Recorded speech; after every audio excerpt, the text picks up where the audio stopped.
child cries when it is the child cries when it is hungry, and the mother immediately understands and feeds the child. Spirituality is paradoxical. We are, in fact, Tattvam Asi, or gods, but we live in a world which is Maya, or the body of God. We are indeed the dreamer, but live in the dream. Vivekananda encourages us to be practical. If you get pinched, you will feel pain, and if you ask about the wisdom of bathing in a very freezing water, you do not give a lecture on the immortality of the soul. Ramakrishna wrote on the dangers of misunderstood philosophy. A guru told his disciple that he was God and that God was in everything. He was so fired up by the lecture that he stood in front of the first elephant he saw rushing towards him. Get out of the way, shouted the Mahout. But the disciple, believing he was God, stood his ground and was mauled by the elephant. Much later, he recovered and went straight to his master to relate the story. But the master said that God was also in the Mahout, shouting at him to get out of the way. Finally, Srilanga Swami used to shout, "I am Shiva." And one of his disciples cultivated this idea. One day, Srilanga Swami walked past a pot of molten lead and said, "I am Shiva." He took out his cup and drank half of this extremely hot lead, then gave it to the disciple to do the same. The disciple, recognizing his mistake or realizing his mistake, couldn't drink, of course, and from that day, he stopped saying, "I am Shiva." Grace is 100% the doer, and yet grace and self-effort are twins. It is the effort we make which eventually takes us to the point where we realize that even effort itself is an act of grace. And I stop there at question 1. Thank you so much, sir. Thank you so much. Therese, how do you think about this? I know you're coming from a slightly different religious, philosophical point of view. Share your thoughts on this same dilemma.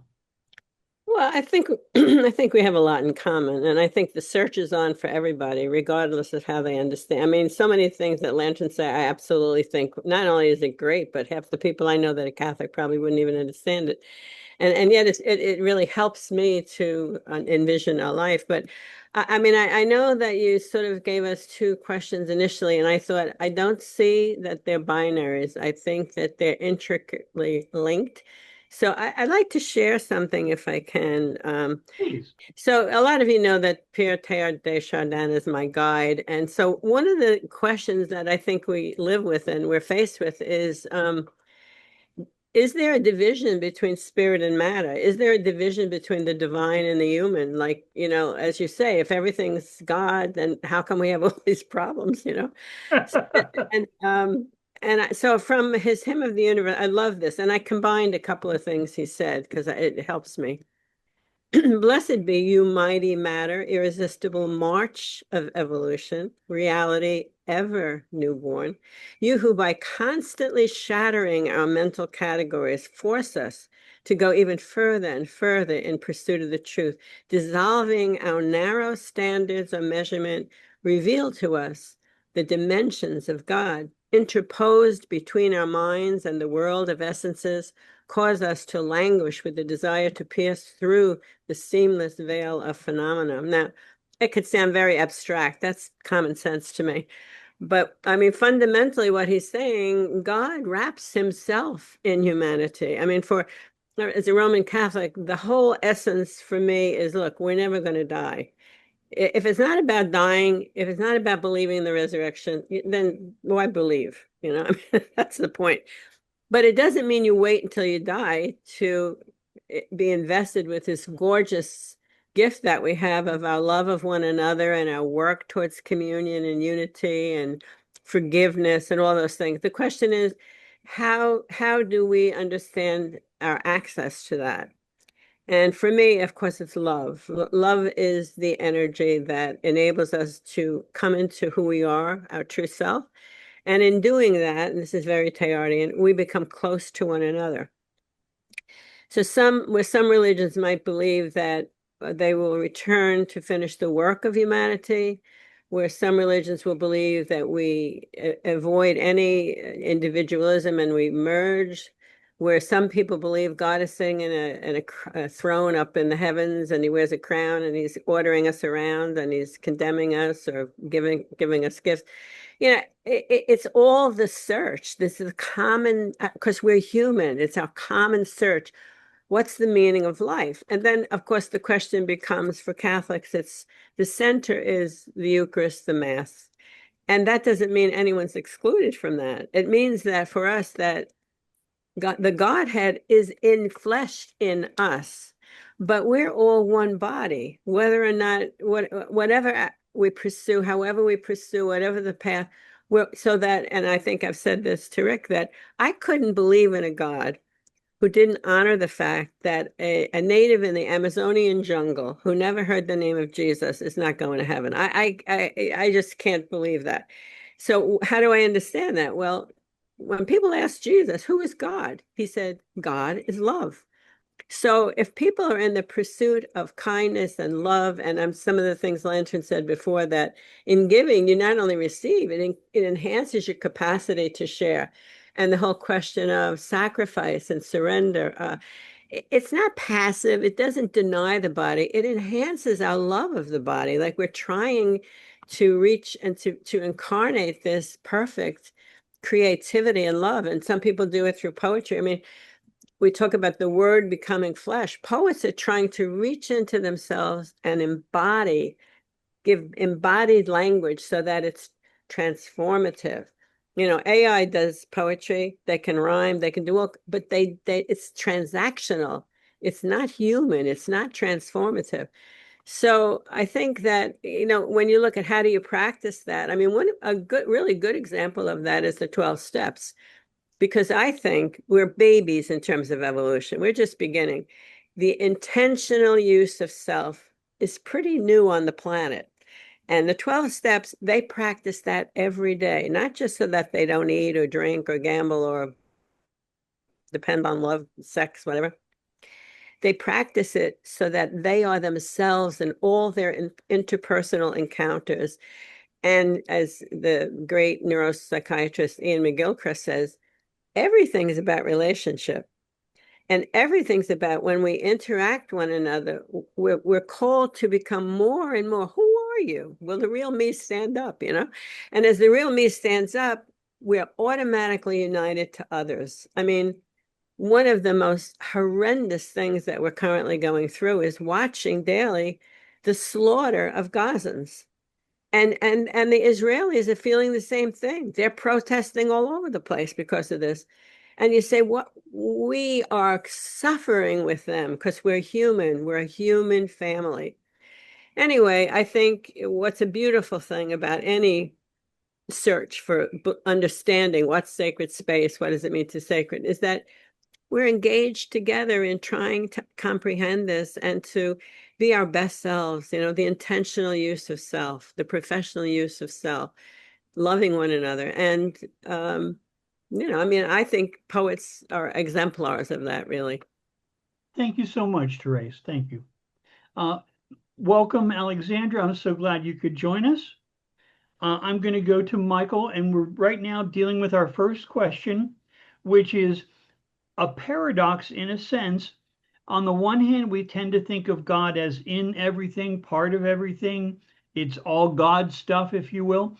And yet at the same time, we know it's a standard practice of many spiritual forms that we invoke God, that we bring ourselves into God, that we raise the spirits, if you will, that we ingest God as a Eucharist.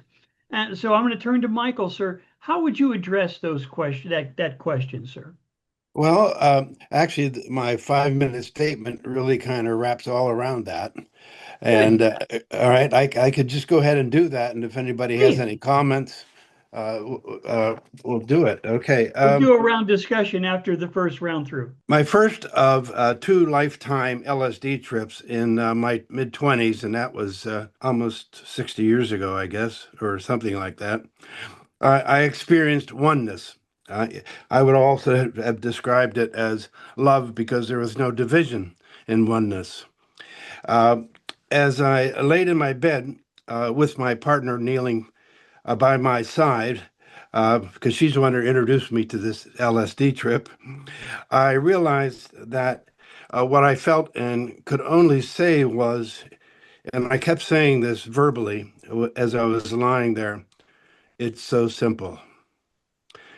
It's so simple. It's so simple. Uh, Over and over again. And it was that experience of oneness. I realized that the duality, the separations from me and all people, all life, and everything is the fact that we do have that facility, is the practical need to communicate and to survive, right? I saw that we are all alive now, but have lost consciousness of much of the sameness because we are always in thought. Thoughts are the products of living and surviving in a world that functions from a human point of view. I'm not saying other species, from a human point of view, uh, from duality. Truth is here now. The gift of life, breathing, now hides behind the limits of my thoughts, my beliefs. The truth is hiding behind that. I realized, uh, yeah, yeah. I realized in my 20s I was looking for love outside of myself in the relationships that were insecure and actions that had already passed. I became depressed. With a strong memory of that LSD experience, I started meditating on the life within me, truth. I attached my mind, surrendered my thoughts to the movement in and out of my breath.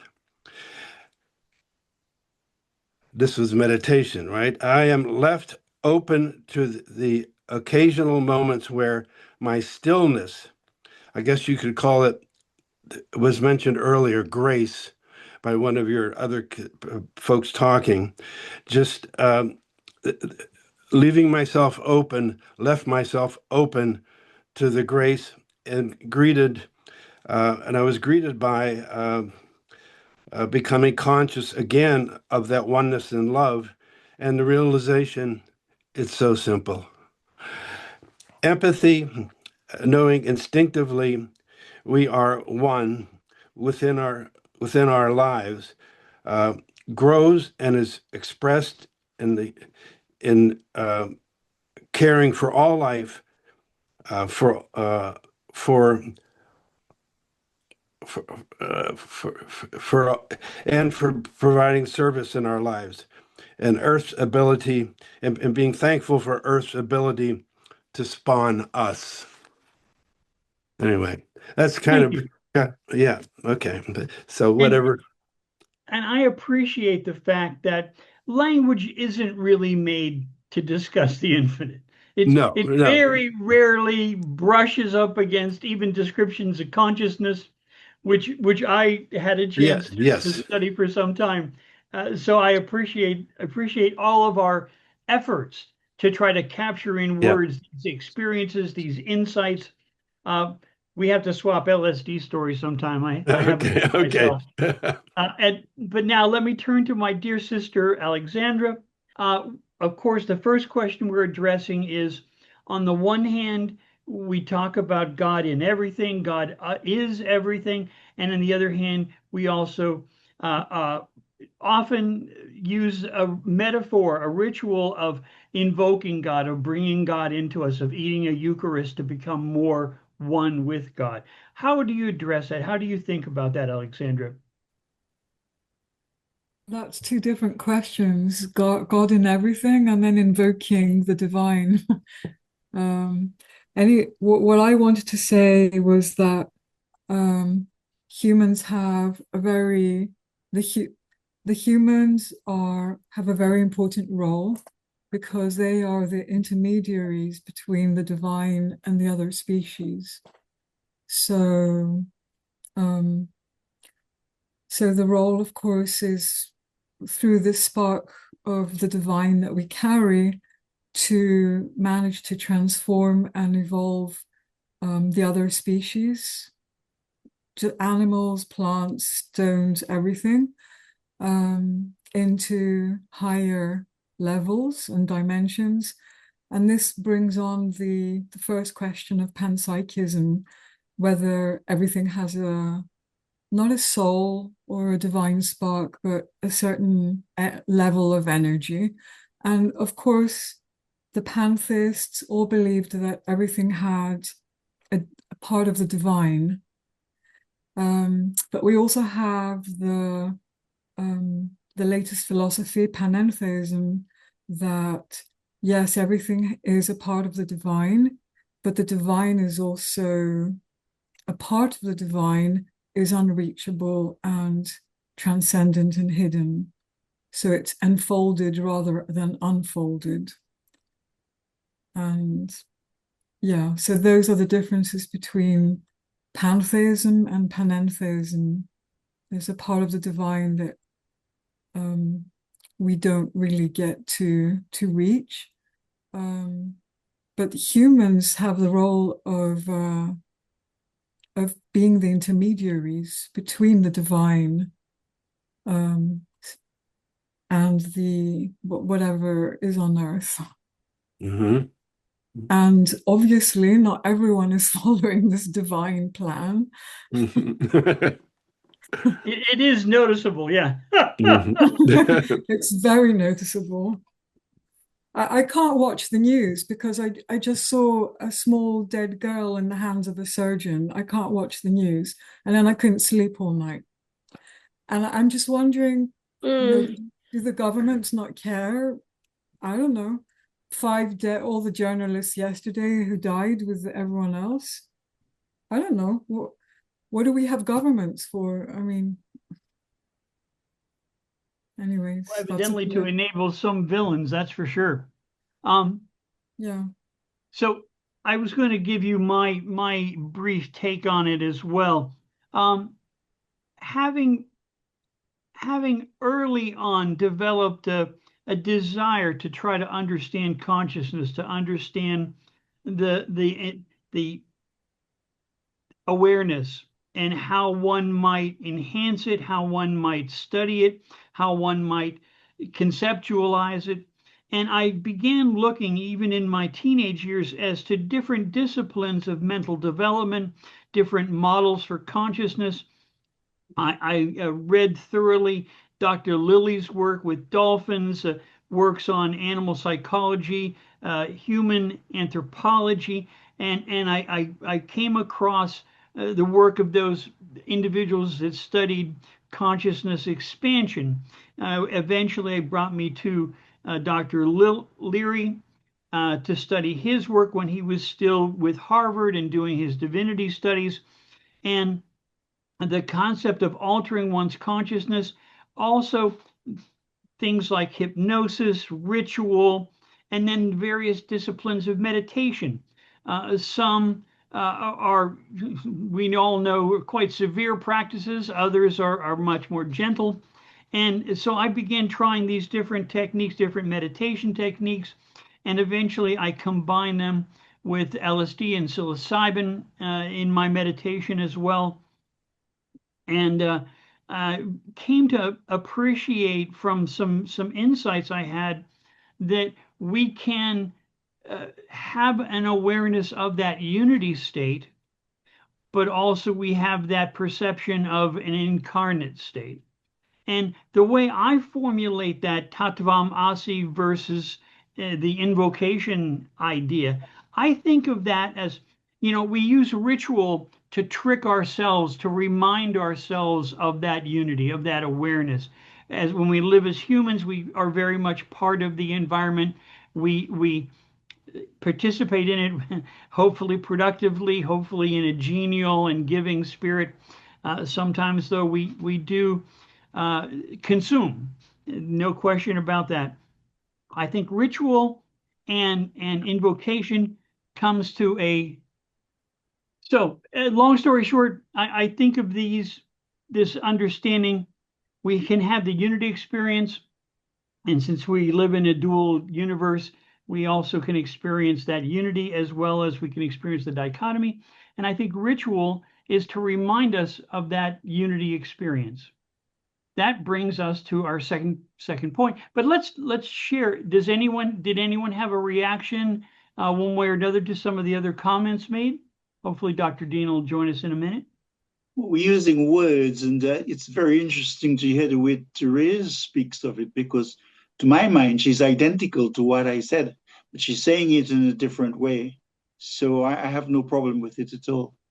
Very good. I raised my hand. I'm trying to behave like a good student. Oh, please speak up, my dear. Speak up.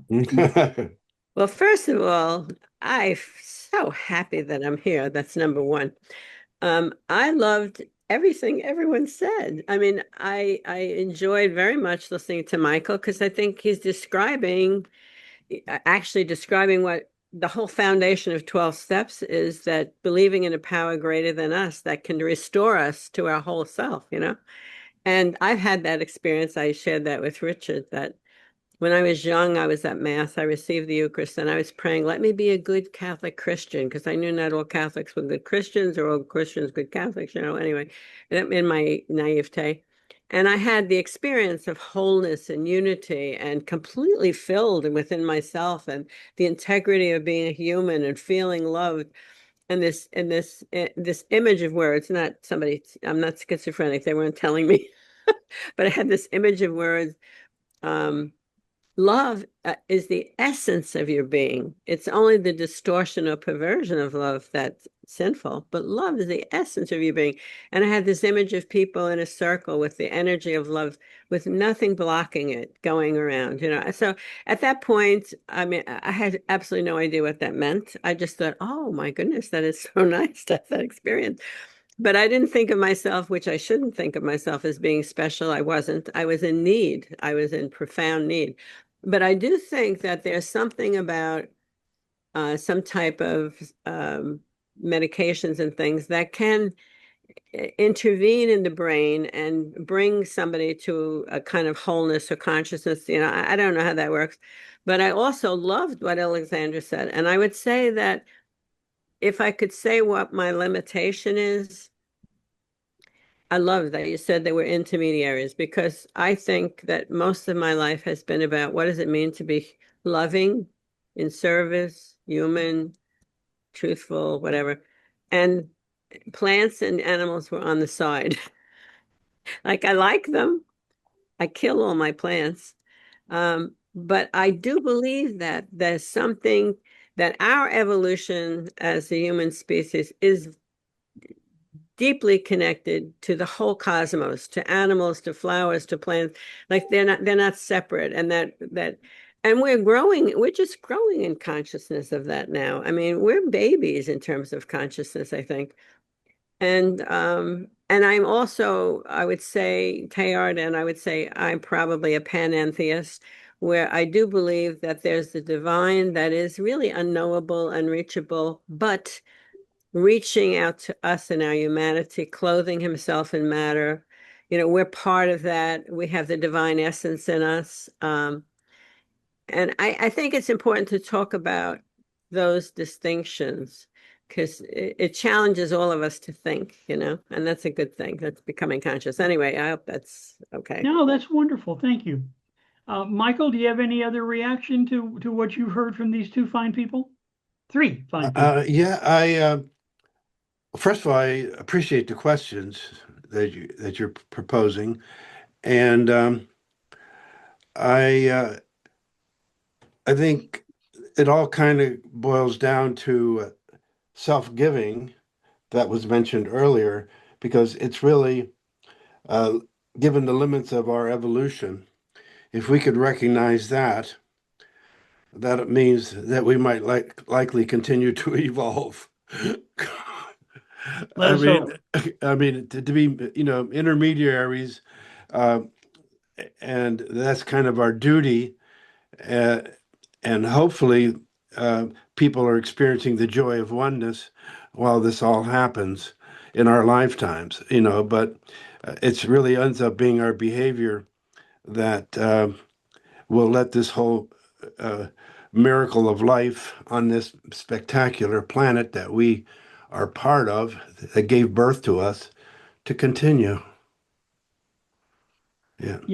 I think when Therese mentioned that poets try so hard to share these ineffable, almost uncommunicable insights. Yes. We're doing important work, building a dimension of mind, a dimension of terminology, of language, of this stretching language where it hadn't gone before, so to speak. And I very much appreciate that. Alexander, do you have any thoughts on some of what you've heard? Well, I've heard everyone, and I think we're all just about saying, well, I haven't had LSD experiences. I guess I was too young for that, you know. Well, really? But my husband has, and he thought at some point he was levitating.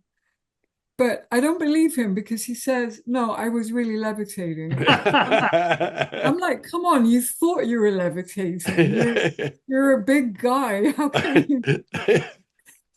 It's like I don't know if you know the story that the butterfly, when it's fighting to get out of the chrysalis, the fight is what strengthens the wings of the butterfly, and the body grows lighter and lighter while it's struggling to get out of the chrysalis. So it's the struggle that is preparing the butterfly for flight. Great. And someone was just trying to help the butterfly, and they slit the chrysalis.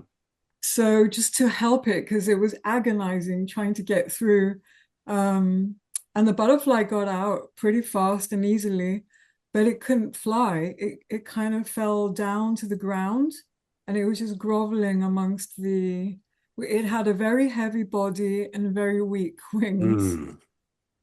So welcome, Saraswati.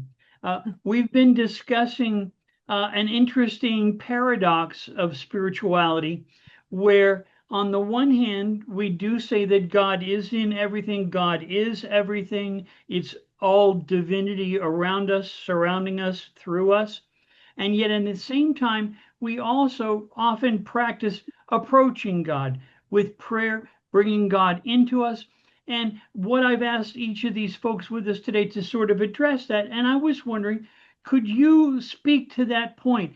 God both without us and all in us. This is Saraswati. Let me introduce Lantern and my dear sister Therese and my sister Alexandra and my brother Michael, Saraswati Poswal. Saraswati, would you share your thoughts on that idea? Yeah, good morning, good evening, namaskar, sat sri akal, adab, salam to everyone from me, Saraswati Poswal from India. Yeah, I would love to share my views regarding God is there or not. Yes, of course, God is there. I can feel, I can understand the things, whatever is happening around me or us, whatever we are doing. We get empowered with the God. Once we are attached with God, we get the divine power and we become spiritual. And we feel it once we are working, we are doing, our nature gets, changed in every sphere. We work for the humanity and humility. We stand for everyone. So God is there. I believe in God so much, definitely. Since morning, since waking up, sleeping all night, every day, that goes in I keep on enchanting. Like, yes, we get power from God. I believe in that. And few examples I do have, like once we are waking up in the morning, I start praying, start my day with the prayers, because it's around in universe. God is everywhere. Like you can feel it in every essence, everything, any speck, every tiny. You all must be observing that God is there. Something is there, any supreme power, whatever you're counting. So it can be in any form, Jesus or Rama, Krishna, whatever you believe, whosoever you believe as a God, supreme power. Someone is there who is taking care of us. Without their measure, we cannot survive nor we can move. It happens. And once we are like, my thinking is if God wants me to go to one place, that is destined, and it's written in my books, I have to go there and I will reach there. If I'll say, no, I don't want to go that place, I don't want to be there, I don't want to talk to them, I don't want to be with them. No, you shouldn't ignore anything. Whatever is coming to you, keep on hitting, keep on accepting. Don't ignore any everyone. Don't hate everyone. Just keep doing the good things to the things which are yours, they will come to you and you will reach that place if even if you don't want to go there, but you will reach there. In our country, we believe once we believe that if someone is like means I mean you don't want to be with them or you don't want to go to their place or something, but the God will definitely hit you. It will create a chance like that you will be there, you will be with them, and you will be in a very good manner and you will be accepted in a very good way, and your perception will definitely change because you have become spiritual, and that's God, I believe. Many things, many experiences I have, so I'll definitely keep on sharing. Thank you so very much. Thank you for your opinion. Another question that I wanted this wonderful panel to discuss is another, I think, similar paradox in that, on the one hand, when we think of God as in everything, in everyone, when we wish them namaskar or namaste, I see God in you, and in every place. And yet, at the same time, we also think of certain spaces as very blessed, as very special. So I'm wondering if we could kind of weigh in just for a moment or two and think about, okay, if God is in everything, what makes a temple special? What makes maybe a special grotto special? What makes the altar special? If God is everything, what makes these things special? How do we think of that? How do we approach that? What's actually going on? So let me turn to my sister Therese. Would you talk about sacredness in everything versus special places?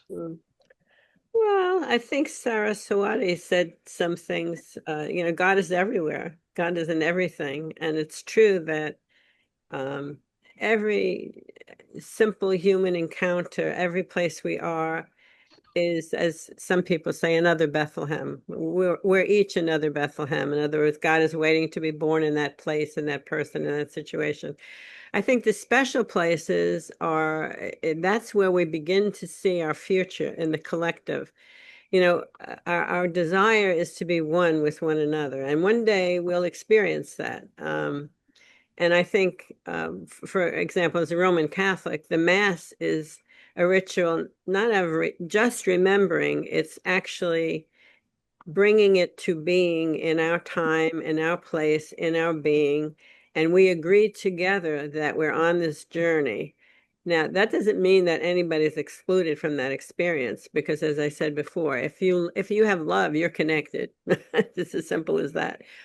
But I think, like what's beautiful, like a special place, like, for example, Lourdes or Fatima, is that you don't have to be, I mean, I'm very blessed that I happen to have been able to continue my education in a doctoral level when I was 73. But it doesn't matter. Like, you can be a simple child and you can have the experience of transcendence and the love of God much more profoundly than anybody else. So it's not just about scholarship or cognitive language, although that's very important to try to bring, the truth and consciousness and evolution to language. But here you have this poor little Bernadette who, hey, the lady said she's going to put a little, water here, and nobody believed her, and they all thought she should be. It was at a time when positivism was on the move, and science and religious stuff was garbage. They wanted to put her in a mental institution, and lo and behold, the water came, and people, what is that about? It's just, it's like birthday parties celebrate the whole year. It's not just about the day you were born. It's about your life. Well, the places that we mark out to be special, and there are so many beautiful examples. I mean, I was looking at a special on the Taj Mahal. What a love story, and what intricate work is done on that. It's just absolutely phenomenal, in praise of human love, which is a great thing. Or in Eastern, the Eastern Japan, I mean, some of the temples are absolutely out of this space. And then, simple things like Chartres, which gorgeous windows, or I mean, it's human. Like my mother, it was funny. She was a living saint, very practical, but a living saint. And she would say, I always hear these people complaining about, oh, the Catholics, they have all this money. Look at all these churches. They have all these rich churches. Like we're talking about Manhattan, where she grew up. And she said, who built those churches? Poor people. Poor people who were treated like slaves. When the Irish came to this country, they were treated like slaves. But they took all their pennies and they chipped it in, and they built a beautiful church so that on Sundays they could get dressed up and they knew who they were, because their environment was not telling them that. And that's the truth. It doesn't matter where you fall in terms of what humanity thinks is important. God makes God's self accessible to all. We all count. And that's really what the rosary is about. Everybody has access to thinking about and meditating on the rosary. You don't have to be a genius. You don't have to have money. You don't have to have prestige. So anyway, that's a long, it's a long response. Thank you. Thank you so much. Michael, let me turn to you next, sir. Could you weigh on that special space or special blessed site? Well, I did for a long time. I studied to be a priest for 8 years. I went through my fair share of masses over those 8 years, in a church. And I guess right now I feel the special place is where I'm at, and because then I don't have to not be there because I'm already there, and then it also means that everybody else can also be there if they so wish. And the other problem I see with it generally is the fact that so many religions have varying ideas about reality and God, and some of them actually exclude other people and are use that in some fashion or another to create conflict or another. So I'm just feeling that everything needs to evolve to being just again, it's so simple. All right. Thank you. Thank you. Okay. Alexandra, let me turn to you, dear. How do you think of a special place versus absolute all divinity? What makes a special space? Well, a special place is whatever is imbued with our energies, both personal and when you go to the church, you just, from your belief, you're just imbuing the space, the physical space, with your energy, and people can pick up on the energies of others because we're all interconnected. And I can feel, because I live close to the Temple of Poseidon, I can feel the ancient energies coming up from there. And everyone goes there on the August full moon with kimbols. So there's a lot of that energy, which is intermingled. It's our personal energy, but it's intermingled with, imbued with, let's say, divine and ancient cultural, historical energies. But you can feel them. But what Michael said, and I totally agree, is beyond the physical brick and mortar space, it's that space within you. And that's your special place.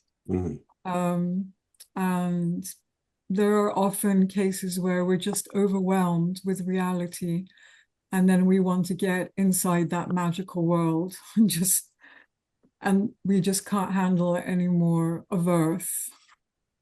And we're in that magical world, which is our special space. Thank you. Thank you so much, Alexandra. Saraswati, would you speak to that idea of a special place?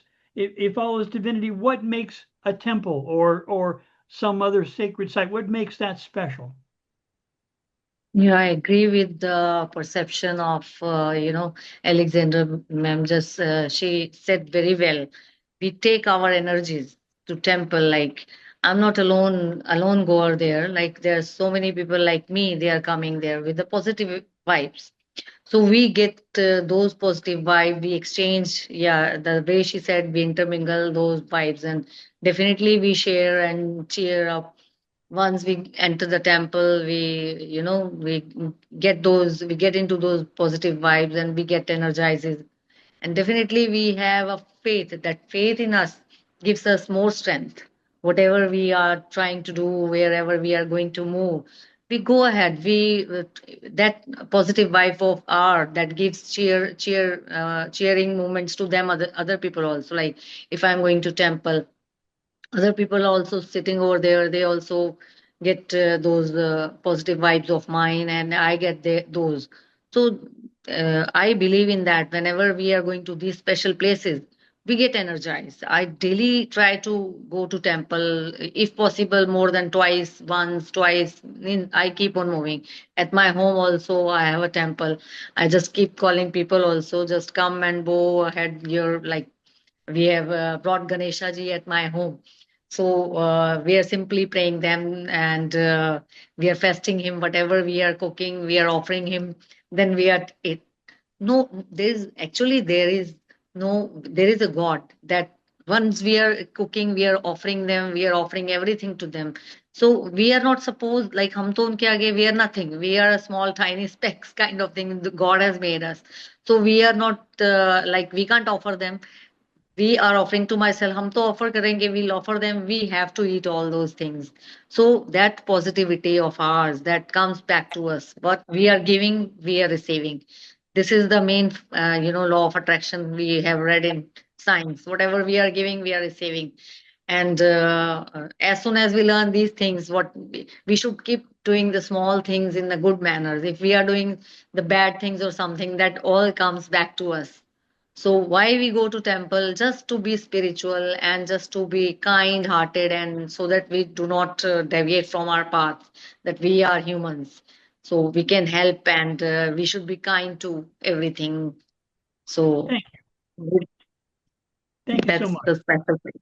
Thank you, sir. Thank Thank you. Lantern, sir, about a special space versus all divinity. How do Yeah. you see that, sir? A space is spiritual if it combines elements that are either peaceful or loving and will facilitate inner peace and purpose. Purpose leads to sanctity. Purpose is the very reason why people meet. These virtues tend to gather people of like mind, such as the empathetic, the compassionate, and the self-giving. The Dharma, which is the righteousness or the inner code of life, and the Sangha, which is community. There may be a building or a gathering or even nature or a gathering in nature, all coming together to share joy and happiness in words and deeds.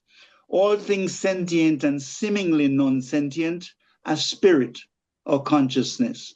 But the beauty of divinity relies on the consciousness or development of each soul. Souls are at different levels of different rungs on the spiritual ladder.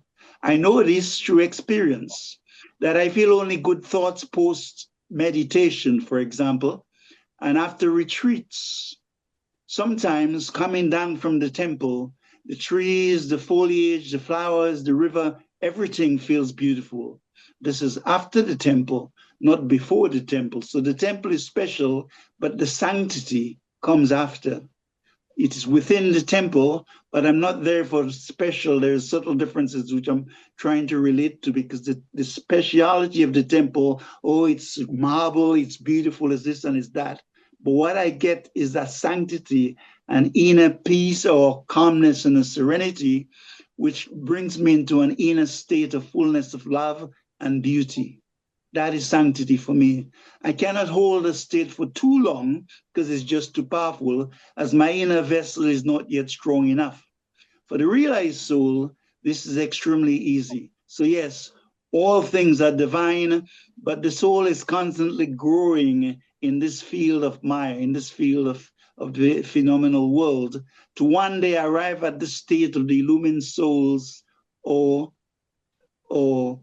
the illumined souls or the realized souls. So when I was talking about peace and purpose, everything ultimately, whether it's the Taj Mahal, St. Paul's Cathedral, the Cascara Sagrada, or our own temple in Heidelberg, they're special, but there's a subtle difference, because this special is taken from the sanctity that the place gives you, and the sanctity is always within. You grade something as being special from what you feel inside. Thank you. Thank you very much. I became aware of that dichotomy in a very interesting manner. I lived in a commune for many years, and we had set one room aside for prayer, for meditation, for spiritual practice. And we had moved to a new facility, a new city. And of course, we consecrated our temple and we held our meditations in it and did our rituals in it. And we invited a friend, a new friend from, should we say, a different spiritual school. They had a Christian church that taught ESP, taught meditation and spirituality, especially focused on children. And one of the teachers came to our house, and as she was getting a tour of it, we didn't have a lot of dressing, not a lot of materials that made that one room special. It was just a room that we meditated in. And she walked into that room and she said, "Oh my God, I love the energy here." And it made me think of the fact that, if you will, when we go into a meditative state, when we go into that unity state, I think of it as we color the world stuff, the walls, the painting, the curtains. We send our energy out, and it begins to, should we say, like add a sparkle, add a little energy to that wall, to that space. And she was clearly very struck by the energy in that one particular room. So it made me appreciate the fact that, these little human beings doing what we can, our spiritual practice, we can make the world a brighter place. Yes, it's all divinity, but we add that little certain something that is our humanity to that space. And Therese, you mentioned, yeah, AI can write poetry, but it's not going to have that human stuff. And I think it's exactly the same way, that our human, that human blessedness that we are capable of has a real transformative power in our world. And when you see, a spiritual person passing through a place, and a person of more worldly concerns, they leave a different trail, if you will. They leave a different energy from their passing. The last question I have for you is something that reminds me of an old Doors song. Jim Morrison shared a poem song of his. He said, "When I was back there in seminary school, there was a person there who put forth the proposition that you cannot petition the Lord with prayer." And the question, I think this comes to my mind, is prayer has fine spiritual purposes, and at the same time we see some people use prayer to win a football game, to win a baseball game, to race a car, and you know, many of us, myself included, would laugh at that sort of thing. But I want to ask you, when prayer is used to achieve some worldly goal, does it have an impact beyond the prayerful person? Essentially, what I'm asking you is to weigh in on the efficacy, the purpose of prayer. And again, it's a complicated process, not one well fit for words. Let me start with you, Alexandra. When you think of petitioning, when you think of prayer, when you think of meditation, we would have stopped the wars. Let us pray. Let us pray indeed for stopping wars. We would have stopped the wars. But yeah, I do believe in both sort of secular and individual and group prayer, that the energy certainly counts, but we can't forget that we can't interfere with the free will of certain rulers. But talking about prayer, I wanted to touch on a concept that Michael did before, which was concerning religion and how do we pray and how have we been taught to pray from our different cultures that we all come from. Because I think we're kind of influenced a little by the way we pray. But going beyond religion, I think, is the way to go. Because religions, of course, have destroyed so much. And that's why we have the transtheism, the concept of transtheism. Theism is a Greek word for divine. So it's moving beyond the religions that have been created on earth by the way they have been interpreted into political and various other kind of groups serving their own purposes and not those of the mystics who first created these religions.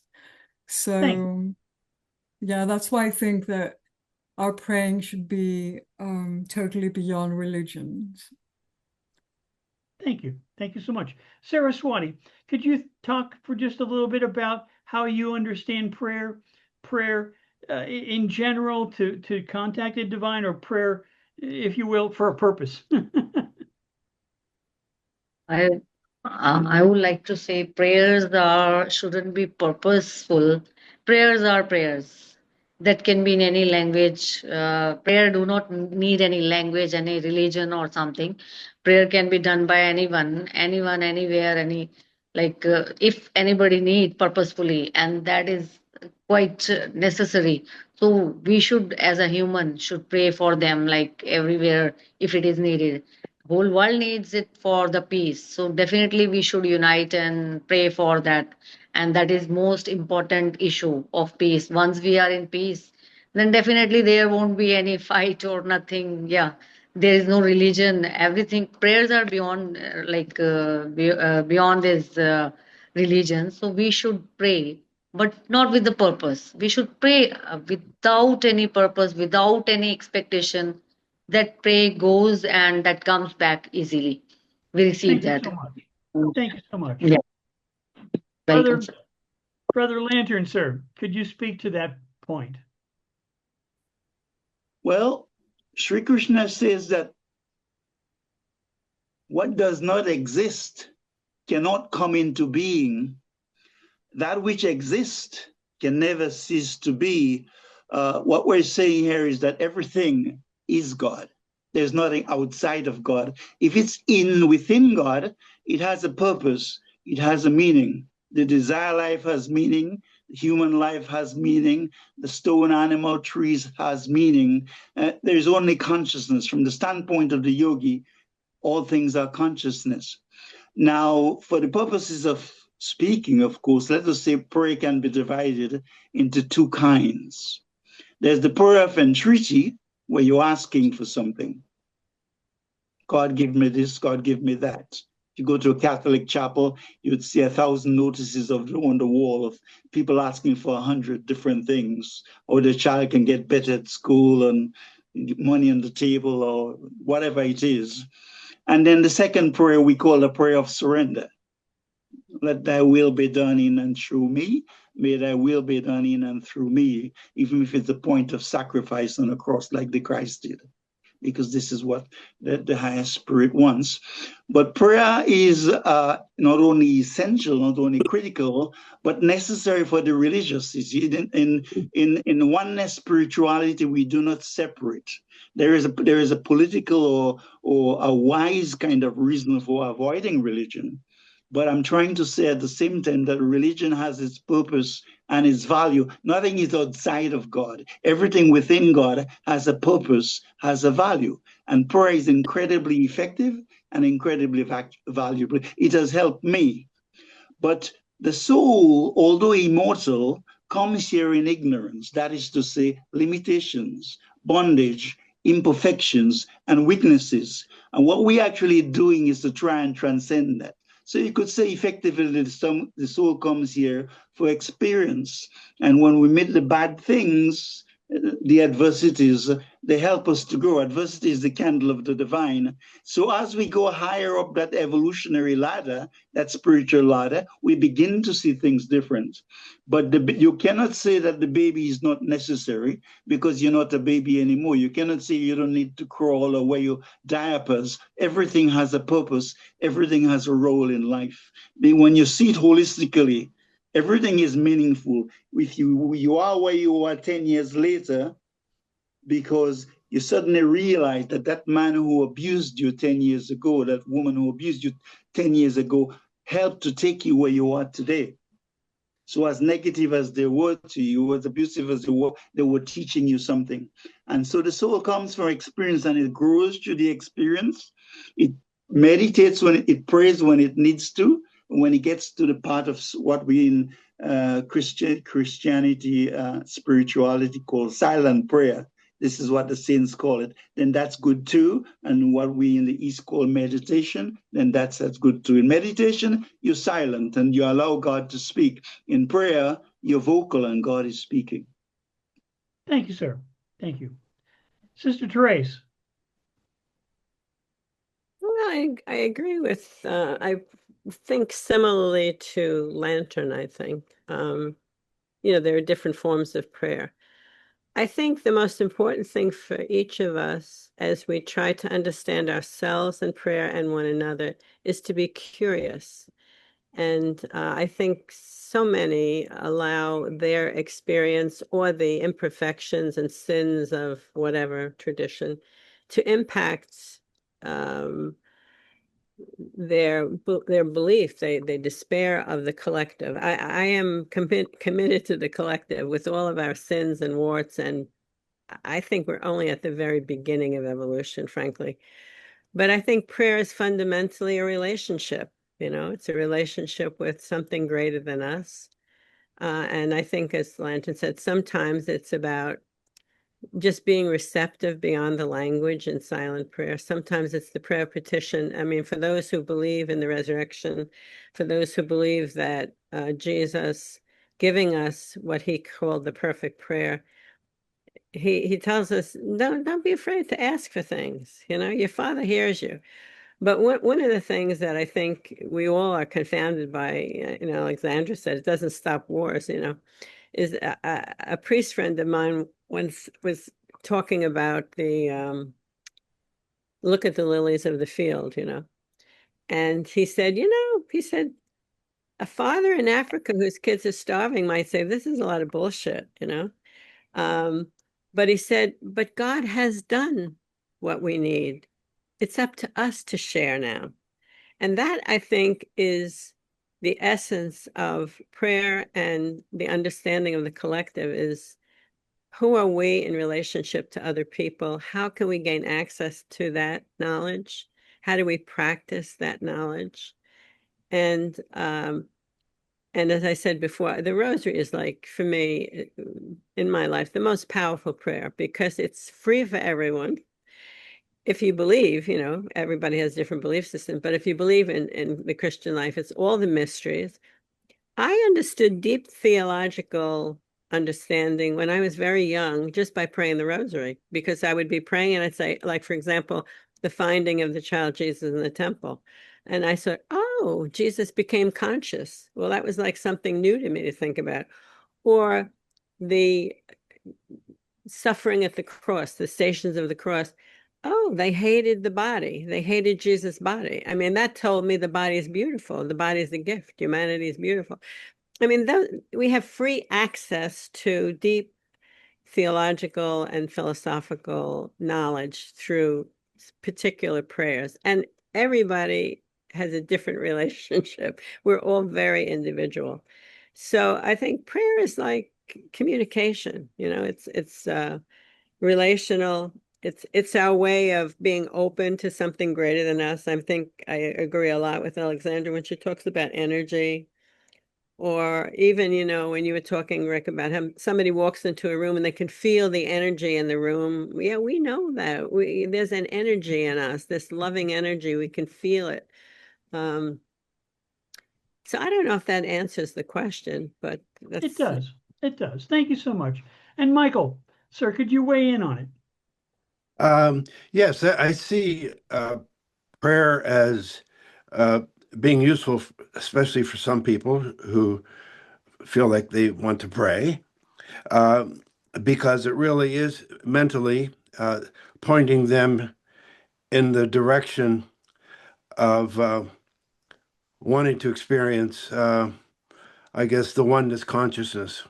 Right? It's a mental practice.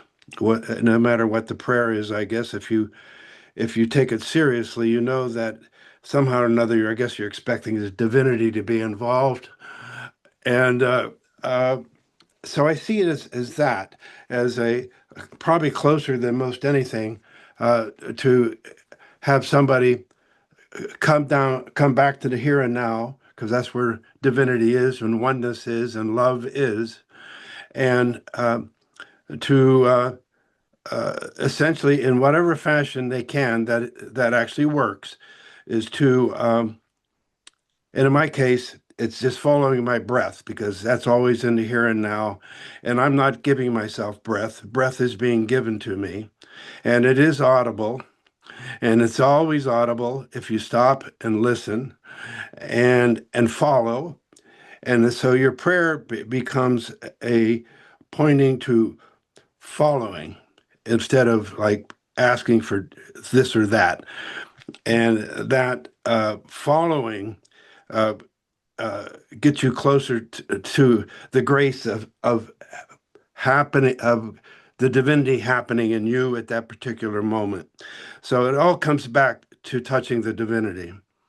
And that can happen with anything else. It's also a method for some people who have addiction problems, mental health problems, that whenever that occurs in their head, is to be able to go to that refuge that's always perfect, and it's always there, moment to moment, and then and just like anybody, if somebody surrenders to the breath, there is the opportunity being there for that experience to happen. You never know when it's going to happen. It's just you're surrendering, you're following your breath. It's calming, but if you're focusing on it, your mind can become still. And as far as I'm concerned, that's as close to divinity as we can get, with that experience of oneness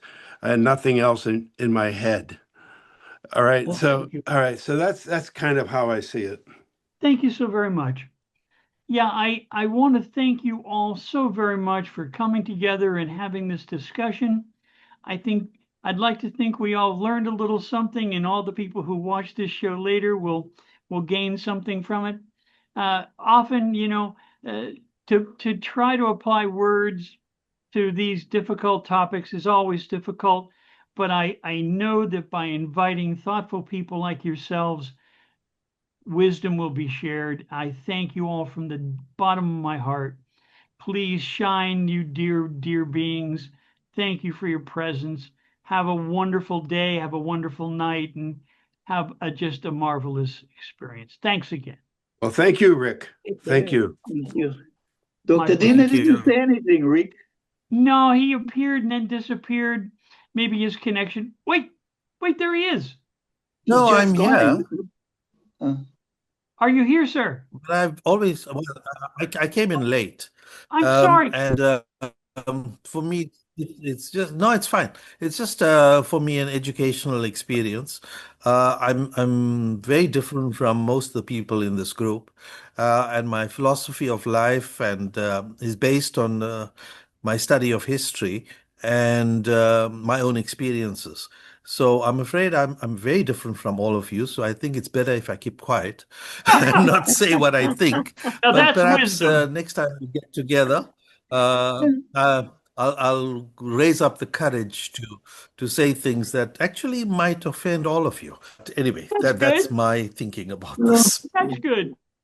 You Okay. want to, sir, do you want to weigh in on any topic that you heard today before we wrap it up? No. I want you Okay. all to enjoy the weekend. Rick, I'm really pleased that you invited me to join. I'm sorry I joined late, but it's all been very interesting for me. And I always like to hear thoughts and ideas that are very different from my own. It really does help me. So thank you so much. And I think it helped all of us For to all of Thank hear you, us. brother. these very wise For- people sharing. Thank you. Thank Thank you. you all. Have a good day. Have a Okay, good night. Rick, bye-bye, thank you guys. so much. Yeah. Thank you Thank so you. much, sir. Richard, Thank sir. you. But you are very nice, Deena, sir, in your, knowledge and information you can give. You can share it out, anything you want to. It was Okay. wonderful hearing from No, you. not tonight.